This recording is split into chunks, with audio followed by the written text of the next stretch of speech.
জামাতের 2026-এর ত্রয়োদশ নির্বাচনের ফলাফল বনাম অতীত নির্বাচনের ফলাফল। 2026 সালের 12 ফেব্রুয়ারি নির্বাচনের ফলাফল বিশ্লেষণ করলে দেখা যায় জামাতে ইসলামী তাদের রাজনৈতিক ইতিহাসে সেরা সাফল্য অর্জন করেছে। যদিও তারা একক সংখ্যাগরিষ্ঠতা পায়নি, তবে ভোটের সংখ্যা এবং আসনের দিক থেকে তারা অতীতের সব রেকর্ড ছাড়িয়ে গেছে। তুলনামূলক বিশ্লেষণ: সংসদীয় আসনের রেকর্ড সাফল্য। জামাত এবার এককভাবে 68টি আসনে জয়লাভ করেছে। জোটগতভাবে প্রায় 77টি আসনে তারা এবার জয়লাভ করেছে। তাদের অতীতের সাফল্যের সাথে তুলনা করলে চিত্রটি এমন: 1991 সালে জামাত ইসলাম 18টি আসনে জয়লাভ করেছিল। এটি ছিল তাদের আগের সর্বোচ্চ আসনে জয়লাভ।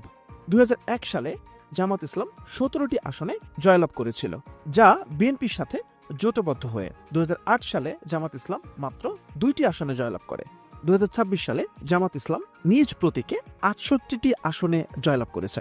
ভোটের হার ও জনসমর্থন: অতীতে জামাতের ভোট সাধারণত 4 থেকে 12% মধ্যে সীমাবদ্ধ থাকত, কিন্তু 2026 সালের নির্বাচনে তাদের ভোটের হার উল্লেখযোগ্যভাবে বৃদ্ধি পেয়েছে। 2026 সালের নির্বাচনে জামাত ইসলামের প্রাপ্ত মোট ভোট আনুমানিক 2,50,00,000 থেকে 2,70,00,000-এর মধ্যে। ভোটের হার: জামাত এককভাবে প্রায় 32 থেকে 35% ভোট পেয়েছে, তবে তাদের নেতৃত্বাধীন 11 দলীয় জোটের মোট ভোটের হার প্রায় 40 থেকে 42%। তরুণ ভোটার: 2024-এর ছাত্র জনতার অভ্যুত্থানে সক্রিয় ভূমিকার কারণে এবার তরুণ প্রজন্মের একটি বড় অংশ তাদের সমর্থন করেছে।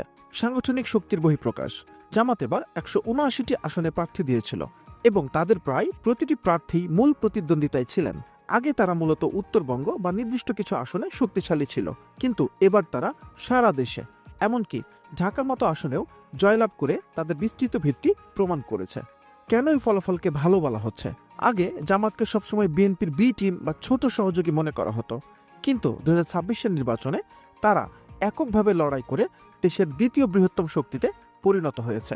এর ফলে তারা এখন আর কারো ওপর নির্ভরশীল নয়, বরং নিজেরাই একটি শক্তিশালী রাজনৈতিক মেরু হিসেবে আত্মপ্রকাশ করেছে।